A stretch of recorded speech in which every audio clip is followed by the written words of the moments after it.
मित्रांनो, chicken 65 rice बनवतोय आपण आणि रेसिपी खूप जास्त इझी असणार आहे. इथे बोनलेस चिकन घेतलं, त्याला मॅरिनेट करण्यासाठी जे जे दाखवलं आहे ते कॅप्शनमध्ये ॲड करतोय. ॲज इट इज तुम्ही घ्या आणि मॅरिनेट करत ठेवा जवळजवळ 30 मिनिटासाठी. खूप जास्त यमी बनणार आहे. तुम्ही ॲज इट इज याला फ्राय करून तसंही खाऊ शकता. मित्रांनो, हे मॅरिनेशन झाल्यानंतर आपल्याला डीप फ्राय करायचं आहे, पण तत्पूर्वी आपल्याला अजून एक बॅटर तयार करायचं आहे चिकन 65साठी. तर तो करूया. हे आपण मॅरिनेटसाठी ठेवूया साईडला.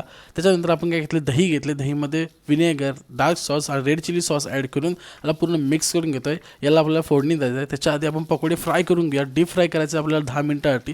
प्रॉपर फ्राय करून घ्या आणि असेही तुम्ही खाऊ शकता, एन्जॉय करू शकता. फोडणीसाठी मी कढईमध्ये ऑइल टाकतोय, कढीपत्ता टाकतोय, चॉप केलेली मिरची टाकतोय, चॉप केलेलं लसूण टाकतोय. हे सगळं मिक्स करून तो बॅटर ॲड करतोय. बॅटर ॲड केल्यानंतर तो भांड्यातच थोडंसं पाणी ॲड करून तो पूर्ण उकळून घेतोय. तुम्हाला कलर पाहिजे तर टाकू शकता, ऑप्शनल आहे. हे सगळं झाल्यानंतर याच्यामध्ये तो पकोडे जे आपण फ्राय करून घेतले ते याच्यामध्ये ॲड करायचं, मिक्स करून घ्यायचं आहे. आपला चिकन किंवा थोडा लाईट ग्रेव्ही तयार झालेलं आहे, असंही तुम्ही खाऊ शकता.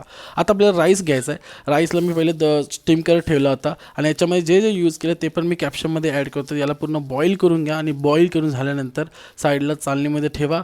ॲड करा, तुम्हाला जसं खायचं तसं करा. मी इथे बॉईलमध्ये पहिले खालती कोट केलं आणि त्याच्यानंतर राईस ॲड करून असं मी थोडं डिझाईन तयार केले. तुम्ही ॲज इट इज खाऊ शकता. तुम्हाला नुसतं 65 खायचं आहे, तुम्ही नुसतं 65 खा आणि तर राईससोबत खा. खूप मजेदार लागतं. एकदम नक्की ट्राय करून बघा.